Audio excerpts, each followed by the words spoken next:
Hello বন্ধুরা, সবাই নিশ্চয়ই খুব ভালো আছো। আমিও ভালো আছি। আরও একটা নতুন ভিডিওতে তোমাদের সকলকে জানাই স্বাগত। একটা নতুন খবর শুনতে পেলাম বা দেখতে পেলাম বলতে পারো, সেটা তো তোমাদেরকে বলবই। মানে বাচ্চার বাবাকে কি নতুন করে প্যাচে ফেলার চেষ্টা করা হচ্ছে? কারণ প্যাচ তো চলছে, সেটা তো আমরা দেখতেই পাচ্ছি, কিন্তু নতুন করে প্যাচে ফেলার জন্য কি গামলার সঙ্গে কেউ বা কারা হাত মেলাচ্ছে? সবটা বলবো। হ্যাঁ, একটা কথা বলি, গামলাটা বললে অনেকের বুঝতে পারছি, অনেকের মানে কি বলবো, আপত্তি আছে যে এত বাজে ভাষায় ওকে কেন ডাকছো। আমি জানি না গামলাটা কোনো বাজে ভাষা কিনা, মানে বাজে শব্দ বা গালাগাল কিনা। গামলা আমরা জানি বাসনপত্র, ইউটেন্সিল, সেটাই জানি। কিন্তু মানে ওয়াইটিতে এই গামলা নামটা আমি দিইনি। যখন ওকে নিয়ে চূড়ান্ত কন্ট্রোভার্সি, তখন কিন্তু ওকে সবাই গামলা, তবলা, ধবলি, টিন ভাঙা, হেনা তেনা অনেক বলতো। এমনকি ওর এক্স হাজব্যান্ডও ওই বলতো গামলায় হিসু কর, বাচ্চাকে দিয়ে বলতো গামলা গামলা গামলা। সেই থেকেই কিন্তু আমি বলি গামলা। আমি কিন্তু প্রথম যখন মাস ছয়েক ওকে গামলা বলিনি, আমি আগেও বলেছি, ওকে আমি বলতাম টিনু। তো তারপরে দেখতাম ও একে তাকে স্ট্রাইক দেওয়া শুরু করলো। তারপরে সবাই যখন গামলা বলতো, আমিও গামলা বলাই অভ্যাস করে ফেললাম। আচ্ছা, আমাকে একজন দর্শক বন্ধু লিখে গেছে, তুমি তো শিক্ষিত ভদ্র মহিলা। আমি কতটা ভদ্র আমি নিজেও জানি না, বাট উনি জানেন, ভালো লাগলো। আর আমি কতটা শিক্ষিত সেটা আমি এখানে বলিও নি, কোনো দিনই বলিনি। তো অশিক্ষিত না অশিক্ষিত সেটাও বলিনি, কিন্তু আমি এটুকু জানি, শিক্ষিত হই আর অশিক্ষিত হই, আমি এটুকু জানি যে গামলাটা কোনো গালিগালাজ নয়। তো যাই হোক, উনি যেহেতু বলেছেন, অবজেকশন করেছেন, অন্য নামে ডাকতে বলেছেন। দর্শক তো নেগেটিভ কমেন্টই করুক আর পজিটিভ কমেন্টই করুক, দর্শক বন্ধু তাদের কথা মাথায় রেখে চেষ্টা করব, যেহেতু একটা এতদিনের অভ্যাস, প্রায় 1.5 বছরের অভ্যাস, 1.5 বছরের একটু কম হবে গামলা বলা, আমি চেষ্টা করব ওকে টিন বলার। ঠিক আছে? টিন বলার চেষ্টা করব, মাঝে মাঝে চলেও আসতে পারে কিছু, প্লিজ মাইন্ড করো না। কারণ এটা কিন্তু কোনো গালিগালাজ নয়। আর আমি আমার ভিডিওতে কোনো দিন কোনো রকমের গালিগালাজ ইউজ করিনি। যারা আমার পুরনো ভিউয়ার্স বা ডেলি ভিউয়ার্স, তারা কিন্তু জানে যে আমি কোনো রকমের স্ল্যাং ল্যাঙ্গুয়েজ ইউজ করি না। ইভেন যারা করে তাদের ভিডিও আমি দেখি না। মানে যে সমস্ত কন্ট্রোভার্সি ক্রিয়েটাররা করে, অনেক আকার ইঙ্গিতেও অনেকে বলে, আবার অনেকে তো খুল্লা বলেইছে। আমি তাদের ভিডিও স্কিপ করে যাই, সামনে আসলেও স্কিপ করে যাই। জানি ভিডিওতে ক্লিক করলেই শুনতে পাবো একগুচ্ছ নোংরামো, তো সেই জন্যই, তাই আমি নিজে ওটাকে পছন্দ করি না। যাই হোক, এবারে আসি হচ্ছে যে কথাটা বলছিলাম, কারণ এখন না খুব বড় চক্রান্ত চলছে, বুঝতে পারছি। কারণ দেখো, বাচ্চার বাবার একটা সময় এই দিদির, মানে পাতানো দিদির বাচ্চার বাবার মানে সব জিনিসই ভালো লাগতো। বাচ্চার বাবার বাড়ি ভাল লাগতো, বাচ্চার বাবাকে ভাল লাগতো, বাচ্চা মানে ভাই হিসেবে, আমি অন্য কিছু বলছি না। বাচ্চাকে ভাল লাগতো, বাচ্চার ঠাম্মিকে ভাল লাগতো, দাদুকে ভাল লাগতো, মানে কাকু কাকিমা এদের মতো ফ্যামিলি হয় না করে গলা চড়িয়েছিল। আজকে সেই মানুষটাই স্বার্থে ঘা লাগবে। হ্যাঁ, অবশ্যই স্বার্থে ঘা লেগেছে। ওই বাড়িতে যাওয়া বন্ধ হয়েছে, তারপরে তোমার ফোনাফুনি সেটাও বন্ধ হয়ে গেছে। সম্পর্ক যখন থাকবেই না, সম্পর্কে সুতো ছিঁড়ে গেছে, চলো ওরা আমার সঙ্গে সম্পর্ক রাখতে চাইছে না, চলো ওদের নামে বদনাম করি। এটা যে কত বড় খারাপ জিনিস, মানে আমি যদি কথাগুলো আগেই জেনে থাকি, আগে কেন বলবো না? যদি আমি শুভাকাঙ্ক্ষী হই বা আমি সবটা জেনে থাকি, তাহলে আমি আগে কেন বলিনি, পরে আমাকে কেন বলতে হচ্ছে? এরকম একটা ব্যাপার। ওই স্বার্থে ঘা লেগেছে তাই পরে বলতে হচ্ছে। তো এখন আমরা এক এক করে শুনতে পাচ্ছি, মেসোমশায়ের যে খাট, মানে বাচ্চার দাদুর মেসোমশায়ের যে খাট, বিছানা, চাদর, সেটাও নাকি লোকের দান। আচ্ছা, এবার ওদের বাড়িতে যে একটা বয়স্ক ঠাকুমা আসতো শনিবার করে, ওরা নিরামিষ দিনে খেত, সপ্তাহে 2 দিন 1 দিন নিরামিষ, যখন যেরকম হতো খেত। ওরা দেখতাম বেশ যত্ন সহকারী ওদের সঙ্গে বসিয়েই খাওয়াতো। আজকে শুনতে পাচ্ছি এসে যে ওটা নাকি ওই ওদের হেল্পিং হ্যান্ড, মানে বাচ্চার ঠাম্মিকে হচ্ছে সাহায্য করতো, মানে সংসারের সমস্ত কাজের সাহায্য করতো, অনেক কাজই তাকে দিয়ে করিয়ে নিত, এবং তার পরিবর্তে নাকি খেতে দিত। ওরা নাকি এরকম মানুষই নয় যে ওরা কাউকে 2 সন্ধ্যা খাওয়াতে পারে বা 1 সন্ধ্যা খাওয়াতে পারে, বেলা একবেলা খাওয়াতে পারে। সন্ধ্যা বলতে ওটা মানে আমরা বলে থাকি আর কি, 1 সন্ধ্যা 2 সন্ধ্যা, বিশেষ করে বাঙালরা বলে। তো যাই হোক, ওইটা মানে একবেলা খাওয়াতে পারে। আচ্ছা, এই দিদিই বলতো না যে কাকিমার খেটে খেটে শরীর খারাপ হয়ে যাচ্ছে, একটা কাজের লোক দরকার, একটা কাজের লোক দরকার। এই দিদিই তো বলেছে, মানে সম্পর্ক শেষ হওয়ার আগে পর্যন্ত বলেছে যে কাজের লোক না হলে তুমি শেষ হয়ে যাবে, কাকিমা তুমি এইটা করো না, কাকিমা তুমি ওইটা করো না। আজকে হঠাৎ এসে বলছে যে ওই বুড়ি ঠাকুমা যে ছিল আর কি, যে নিরামিষ খায় ঠাকুমা, যেটা আসতো মাঝে মাঝে, তো সেই ঠাকুমা এখন আর আসে না কেন, মানে আকারে ইঙ্গিতে বোঝাতে চাইছে ওই ঠাকুমা কেন আর আসে না। তো মানে এখন তো মানে এই পাতানো দিদি কিছুই ঝেড়ে কাটছে না, যেহেতু কন্টেন্ট করতে হবে দিনকে দিন একটার জায়গা দুটোর জায়গা তিনটে জায়গায় চারটে ভিডিও করতে হবে, একটা কথা উটকে বলতে হবে। তো সেই কারণে ঝেড়ে যে খুল্লা কিছু বলবো সেটা বলছে না, টাকার ব্যাপারও না, কোনো কিছুই না। তো যাই হোক, এবারে কথা হচ্ছে তোমার যে এই জিনিসটা কিন্তু আমি প্রথমেই বলেছিলাম, যেদিন কিনা বলেছিল যে কাকুকে দেওয়া কথা আমি রাখতে পারলাম না, আজকের থেকে খাতা খুললাম, এরকম একটা ব্যাপার টাইটেল দিয়েছিল। সেদিনই আমি তোমাদেরকে বলেছিলাম যে আস্তে আস্তে যত আছে ওদের মানে বাচ্চার বাবার পরিবারের সঙ্গে বলো, বাচ্চার বাবাদের দৈনন্দিন জীবনের সঙ্গে বলো, যে ঘটনাগুলো ঘটেছে অতীতে, সেইগুলো সব একটা করে নেগেটিভভাবে তুলে ধরবে। এই যে ঠাকুমা আসতো, আমরা দেখতাম ওদের সঙ্গে খেতে বসতো, এখন শুনলাম নাকি ওদের বাড়ির কাজের লোক। এটা ভাবা যায়? অথচ এই মানুষটাই বলেছে কাজের লোক রাখা দরকার, এত বড় বাড়ি মেনটেন করা, এই করা সেই করা। আর ওই বয়স্ক ঠাকুমা, উনি বাড়ির কাজ করবেন আর মাত্র 2 দিন খাবেন, বা 1 দিন শুধু নিরামিষের দিনে খাবেন, এটা কেমন একটা বেমানান লাগছে না? ওই জন্যই বললাম যে চক্রান্ত চলছে, সব দিক থেকে চক্রান্ত চলছে, মানে যে কোনো ব্যাপারে বাচ্চার বাবাকে সবার কাছে খারাপ করে ভিউজ ডাউন করা, এটাই হচ্ছে ব্যাপার। দেখো, সে একজন জাদ্রেল কন্ট্রোভার্সি ক্রিয়েটার, সবাই বলে একেবারে টপ কন্ট্রোভার্সি ক্রিয়েটার। আমি জানি না টপ কন্ট্রোভার্সি ক্রিয়েটার কিভাবে বিচার করা হয়, মানে তার ভালোবাসার মানুষরা বলে তুমি টপ কন্ট্রোভার্সি ক্রিয়েটার। আমি জানি না, সত্যি আমি জানি না কিভাবে কন্ট্রোভার্সি ক্রিয়েটারকে টপ হিসেবে বিচার করা হয়। গালাগাল করতে পারলে হয়তো, বা ঘরের খবর নিয়ে আসতে পারে তারপরে কন্টেন্ট বানালে হয়তো টপ হওয়া যায়। তার কারণ দেখো, আমরা তো রিপোর্টার নই, আমরা হচ্ছে কন্ট্রোভার্সি ক্রিয়েটার। ভিডিওতে যেটা দেখব, যেটা মনে হবে, যেটা আমার ধারণা হবে ভিডিওটা দেখে, সেটাই কিন্তু আমি বলবো। তার মানে এই নয় যে খাতা কলম নিয়ে ব্যাগ ঝুলিয়ে আমি চলে গেলাম, গিয়ে খবর বাড়ির থেকে গিয়ে সব কোথায় কী জেনে আসলাম, রিপোর্টারের মতন একদম পৌঁছে গেলাম মানে মাইক নিয়ে, দিয়ে তারপরে আমি প্রতিবেদন দিয়ে দিলাম। এটা কিন্তু আমাদের কন্ট্রোভার্সি ক্রিয়েটারের কাজ নয়। যদি বা কেউ সম্পর্ক করে থাকে কোনো মানুষের সাথে, মানে কোনো ব্লগারের সাথে ফ্যামিলির দিক থেকে কোনো রকম সম্পর্ক করে থাকে, তাহলে তার পরবর্তীকালে যদি এইভাবে ভেতরের খবর নিয়ে এসে বলে, সত্য মিথ্যা মিলিয়ে, অবশ্যই সত্য মিথ্যা মিলিয়ে, তাহলে বলবো সে কোনো কন্ট্রোভার্সি ক্রিয়েটারই নয়। সে কোনো কন্ট্রোভার্সি ক্রিয়েটারই নয়, রীতিমতো চর, যাকে বলে দালাল, চর বলতে বাধ্য হলাম। আজকে এই মানুষটাই বলেছিল যে ওদের বাড়িতে কাজের লোক প্রয়োজন। আজকে এসে বলছে ওই বুড়ি ঠাম্মি নাকি ওদের বাড়ির কাজের লোক করে দিত, ওর মায়ের হাতে হাতে কাজ করে দিত। আচ্ছা, কেউ যদি কাজের লোক হিসেবে আসে, আমার এটা কথা, তার সাথে একটা চুক্তি হয় কাজের লোক হলে, ঠিক আছে? মানে হয় খাওয়া পড়ার চুক্তি, নয় বেতন চুক্তি, যেরকম হোক।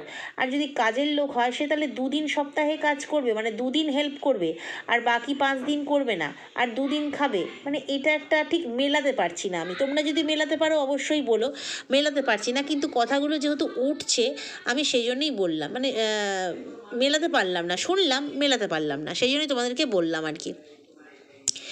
এবার হচ্ছে কাকুর খাট বিছানা, সেগুলোও নাকি মানে মেসোমশাই, আর তারও নাকি ওগুলো লোকের দান। আচ্ছা, আমার কথা হচ্ছে যদি লোকে দান করে, সমস্যাটা কোথায়? আমি জানি, আমি একটাই কথা বলবো, আমি জানি না বাচ্চার বাবা আমার ভিডিও দেখে কি না। তোমরা যারা যে কজন দেখো, অন্তত এই মেসেজটা তাকে দিও, যাতে ভবিষ্যতে গিফট যদি কারোর কাছ থেকে নেয়, মানে দিতে চায়, নেয় না, যদি কেউ দিতে চায়, তাকে যেন প্রথমেই স্মরণ করায় বাচ্চার বাবা, যে এইটা নিয়ে যেন পরে জল ঘোলা না হয়, এইটা নিয়ে যেন মান সম্মান নিয়ে হানাহানি না হয়। গিফট তো মানুষকে দেবেই, ভালোবাসার মানুষকে ভালোবাসা, আর মানুষেরা গিফট দেবেই। মানে কতখানি ভালোবাসলে তবেই টাকা পয়সা গিফট দেওয়া যায়। তো সেখানে যদি মানুষ দেয়, সমস্যা কোথায়? সত্যি কথা বলতে, আমি যখন ব্লগ করতাম না, ব্লগিং করেছি প্রায় 2 বছর, আমি মানে কি বলবো, বেশ কিছু দর্শক তারা আমার ওরকমই ওই হয়তো অত বড় বড় গিফট আসতো না, কারণ আমি খুব চুনোপুটি ব্লগার ছিলাম, মানে খুবই খুবই চুনোপুটি ব্লগার। তাও আমার ছেলেকে ভালোবেসে অনেকেই ড্রয়িং কিট, ড্রয়িং খাতা, পেন্সিল, তারপরে তোমার শরৎ রচনা বলি আমার ছেলেকে, তারপরে তোমার আমাকে আরও কি গিফট দিয়েছে সমস্ত, হ্যাঁ শাড়ি, তারপরে তোমার সাইড ব্যাগ, মানে হ্যান্ড ব্যাগ না, সাইড ব্যাগ, এমনকি অনেক অনেক আমার ছেলের অনেক কিছু তারা বাড়িতে এসে ভালোবেসে দিয়ে গেছে। হ্যাঁ, কিন্তু আজ পর্যন্ত তারা কিন্তু ওয়াইটিরই দর্শক, আজ পর্যন্ত কোথাও কানাঘুষো হয়নি। ইভেন আমি ব্লগে দেখিয়েছি পর্যন্ত যে দেখো এইগুলো আমাকে দিয়ে গেছে, তারা এসছে বাড়িতে, এইগুলো দিয়েছে, নাম নিয়ে এই করে বলেছি। কিন্তু এত জল ঘোলা কেন? তারা আমাকে ভালোবেসেছে, দিয়েছে। আর এখানেও ঠিক তাই, বাচ্চার বাবাকে ভালোবেসেছে, দিয়েছে। এখানে জ্বালা পোড়াটা কিসের হচ্ছে আমি এটাই বুঝতে পারি না। জ্বালা পোড়াটা কিসের হচ্ছে? যদি দিয়েই থাকে, যদি গেটের জন্য টাকা দিয়েই থাকে, সমস্যা কোথায়? যদি বাচ্চার জন্য টাকা দিয়েই থাকে, রেলিং করার জন্য টাকা দিয়েই থাকে, খাট বিছানা দিয়েই থাকে, মানে মানে তোমার মেসোমশাইয়ের খাট বিছানা আর কি, যদি দিয়েই থাকে, সমস্যাটা কোথায়? এইটা একটা একটা করে বলতে হবে কেন? যে দিয়েছে সে চায়নি জানাজানি হোক, যে নিয়েছে সে সেটা পালন করেছে, ব্যাস মিটে গেল। এটা নিয়ে বলে ভিখারি মিকারি বলে, মানে এগুলো আর কিছু নয়, এগুলো নিজের স্বার্থে ঘা লেগেছে, নিজের কম পড়েছে, সেটাই কিন্তু বোঝানো হচ্ছে। নিজের স্বার্থে কম ঘা লেগেছে, নিজের কম পড়ে গেছে, ফায়দা হচ্ছে না, মানে কি বলবো, নিজের ঝোলা ভরছে না, সেই জন্য সমস্যা হচ্ছে। নাহলে গিফটের সমস্যা কোথায়? হ্যাঁ, এবার অনেকে বলবে গিফটের মতনই হোক, একটা বাচ্চাকে খাট গিফট করছে, একটা বাচ্চাকে তোমার আলমারি গিফট করছে, সেটা কি বাচ্চার জন্য প্রযোজ্য? অনেকেই এই কথা তুলছে। তাহলে ওর বাবা চেয়েছে। একটা কথা বলি, বাচ্চাটার খাটটা কিন্তু ওর মা ওই ভরা শীতে কেড়ে নিয়ে গিয়েছিল। এমনি এমনি তার আগে পরে কিন্তু বাচ্চাকে দেয়নি খাট, এমনি এমনি দেয়নি, তার মা কেড়ে নিয়ে গেছিল। অনেকে বলবে বাড়িতে তো আরও একটা খাট ছিল, পিসির দেওয়া, মানে আসল পিসির দেওয়া, তাহলে সেই খাটে কেন না শুয়ে কেন শোয়াতো মেঝেতে, এরকম অনেকে বলবে। তো যদিও মেঝেতে শোয়াতো না, খাটেই শুতো, তো কেন শোয়াতো? অনেক মানুষ না, মানে ব্লগিং বছরের পর দেখতে দেখতে এই যে কোনো পরিবারকে না দেখতে দেখতে একদম নিজের করে ফেলে, একদম পরিবারের মানুষ করে ফেলে। আমরা কোনো অকেশান, তারপরে এমনিতেও আমরা কি কোনো পরিবারের মানুষকে গিফট করি না? গিফট দিই তো। তো সেক্ষেত্রে না তারা ওই দর্শকরাও ওই তোমার ব্লগারদের, কিছু কিছু ব্লগারদের এতটা ভালোবেসে ফেলে, মনে করে যে আমার পরিবারের মানুষ। তাহলে আমার পরিবারের বাচ্চাটা, মানে সোনা বাবার কথা বলছি, বাচ্চাটা এই ঠান্ডায় কষ্ট করে শোবে, আর চলো তাহলে একটা খাট দিয়ে দিই। এটা হচ্ছে ব্যাপার। তো সেখানে কিন্তু আমরা শুনেছিলাম যে বলেছিল যে বাচ্চাকে দেওয়া হয়েছে, বাচ্চার বাবাকে বা পরিবারকে নয়, বাচ্চাকে দেওয়া হয়েছে। আর যারা দিয়েছে তারা কিন্তু বাচ্চার কথা ভেবেই দিয়েছে। এই নয় যে বাচ্চা একা শোবে, একা ভোগ করবে, বাড়ির সবাই শুতে পারবে, কিন্তু বাচ্চার কথা ভেবে দেওয়া হয়েছে বলেই বাচ্চাকে দেওয়া হয়েছে বলে। এটাই হচ্ছে কথা। তো যাই হোক, এটা আমার মনে হয় এটা এই চক্রান্ত চলতেই থাকবে, কোনোভাবেই কি বলবো, মুখ বন্ধ করা যাবে না। তবে কিছু সাপোর্টার আছে, আমি যেরকম গতকাল বলেছিলাম যে যে মানুষটা হোটেলে যায়, গিয়ে কাউকে দেখা যায়, তার প্রিয়জনকে দেখা যায়, এবং তারপরে হচ্ছে সেই কিনা এই তোমার টিনকে পরকীয়া নিয়ে ছিঁড়ে খেয়েছে, 3বার প্রেগনেন্ট করিয়ে দিয়েছে, ছিঁড়ে খেয়েছে, মানে যার পিছনে এত গন্ধ, আমি গতকাল বলেছি সে কি করে মানুষের নামে বলে, কারণ আমিও তো সেই একই দোষে দুষ্ট, তাহলে আমি অন্যের কথা কি করে বলি? এই কথাটা বলাতে আমাকে একজন কমেন্ট করে গেছে যে পরকীয়া কী জিনিস, আমার কাছে জিজ্ঞাসা করেছে, মানে ডেফিনেশন জানতে চাইছে। পরকীয়া কী জিনিস? ও কি স্বামীকে ছেড়ে গেছে? মানে মানে এই পাতানো দিদির কথা বলছে, ও কি স্বামীকে ছেড়ে গেছে? কারোর কি ছেলে বন্ধু থাকতে পারে না? অবশ্যই। তার কমেন্ট, মানে বুঝতে পারছি যে এই ধরনের মানুষকে কারা সাপোর্ট করে। মানে স্বামী থাকলেও ছেলে বন্ধু থাকা যায়, সেটা আমি মানি, কিন্তু ছেলে ওই বন্ধু পর্যন্তই লিমিট থাকবে। বন্ধু পরে গিয়ে আমি কারোর সঙ্গে রাত 11টা 11:30 আমি লাইভে, আমার সেই বন্ধু আমার বেডে, আমার পাশে, আমার স্বামী বাড়িতে রয়েছে, না ভাই, সেই বন্ধুত্বটা আমাদের এই, মানে কি বলবো, এই কালচারে, আমাদের মধ্যবিত্ত ফ্যামিলির কালচারে ভাই চলে না। ওগুলো যারা বড় বড় সেলিব্রিটি, সেই টলিউড বলিউডে, তাদের হতে পারে। একটা সাধারণ বাড়ির, মধ্যবিত্ত বাড়ির গৃহবধূ, তার ছেলে বন্ধু তবু মেনে নিলাম, ঠিক আছে, যেহেতু স্বামী মেনে নিয়েছে। কিন্তু অসুস্থ স্বামীকে ফেলে আমি হোটেলে রাত 11টা 11:30টায় একই বেডে শুয়ে আমি লাল জল পান করে হা হা হি হি তাকে দেখা যাচ্ছে, সেটা পরে আমাকে প্রাইভেট করতে হচ্ছে। বুকে দম থাকলে নিশ্চয়ই প্রাইভেট করতো না। তো এর পরেও পরকীয়া বলতে কোনটা বাদ যায়? মানে এর পরেও পরকীয়ার কি ডেফিনেশন আছে? আমার জানা নেই। এটাকেই পরকীয়া বলে। মানে আমার কাছে উনি জানতে চেয়েছেন। অবশ্যই বুঝতে পারলাম তার সাপোর্টার, তার অন্ধ সাপোর্টার। তাই উনি বুঝতেই পারছেন না যে স্বামী ছেড়ে গেলেই নাকি পরকীয়া করা হয়। ভাবা যায়? স্বামী ছেড়ে গেলেই পরকীয়া করা হয়। বরং আমার মনে হয় ওটা ভালো।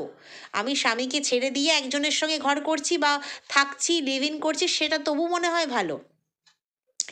তবু মনে হয় ভালো, বিয়ে না করে থাকছি। কিন্তু স্বামীকে ঘরে রেখে আমি ছেলে বন্ধুর সঙ্গে হোটেলে কাটাচ্ছি, সেটা মোটেই শোভনীয় নয়। এবং কি বলবো, ভীষণই দৃষ্টিকটু, শুনতেও খুব শ্রুতিকটু। এটাই আমার মনে হয়।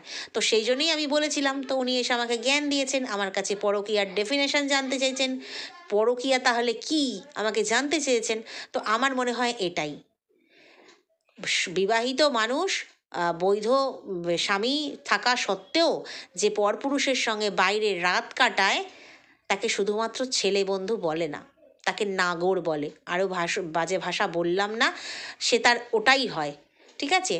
তো যাই হোক, যারা কমেন্ট করে তাদের মানে কি বলবো, কিছু বলার নেই। কারণ তার তার মতবাদ, মানে মতবাদই তো বলে, হ্যাঁ মতবাদ বা মতামত, সরি, তার তার মতামত দিয়ে যায়।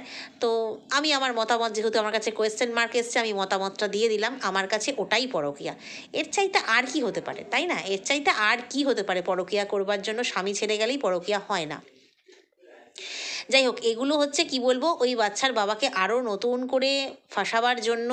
কারণ দেখো, জিউ সাহার ব্যাপারটা উঠেছিল, কিছু কিছু জিনিস বাচ্চার বাবাও দেখিয়েছিল, তখন সবাই আঙুল তুলেছিল। তারপরে দেখলো যে না, এই তো ব্যাপারটা থিতু হয়ে গেছে।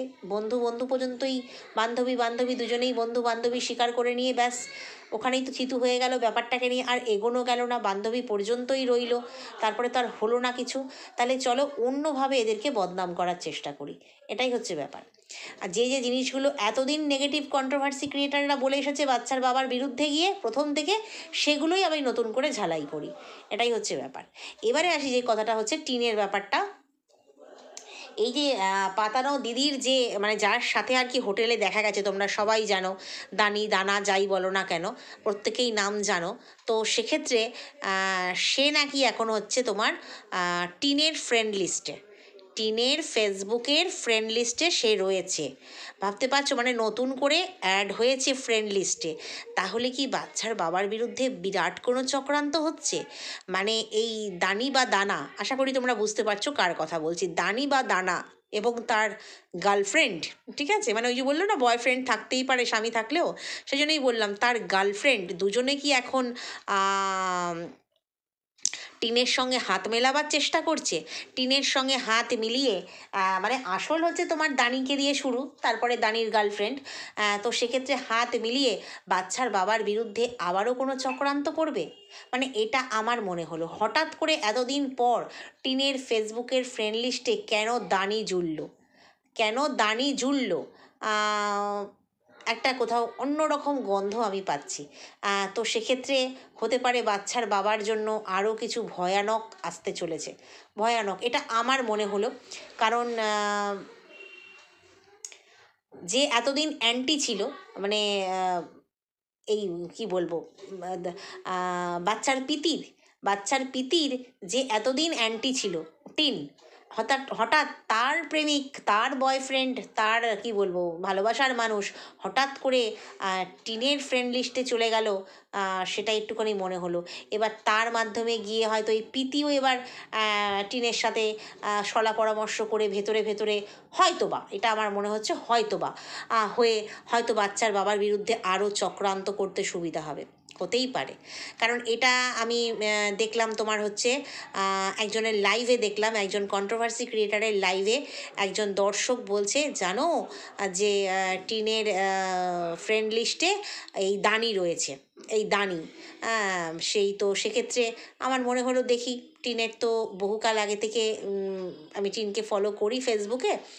তো দেখি, তো ওর তো দেখলাম যে হ্যাঁ ওপেন রয়েছে, তোমার প্রাইভেট করা নেই ফ্রেন্ড লিস্ট, তো সেখানে আমিও কিন্তু দেখতে পেলাম। তো জাস্ট অবাক হলাম। তাই মনে হলো যে আরও কোনো একটা চক্রান্ত কিন্তু হতে চলেছে, মানে বিনাশ করার চেষ্টা আর কি, মানে শত্রুপক্ষের সঙ্গে হাত মিলিয়ে বিনাশ করার চেষ্টা বাচ্চার বাবাকে।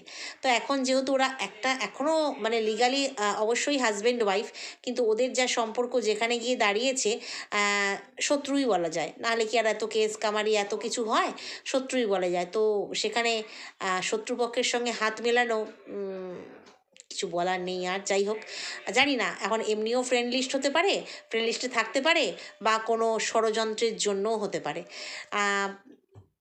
এটা আমি জানতে পারলাম বলে তোমাদেরকে জানালাম, এটা আমার মনে হলো জানানো দরকার, যে হঠাৎ করে কেন যুক্ত হলো, তো সেই জন্য।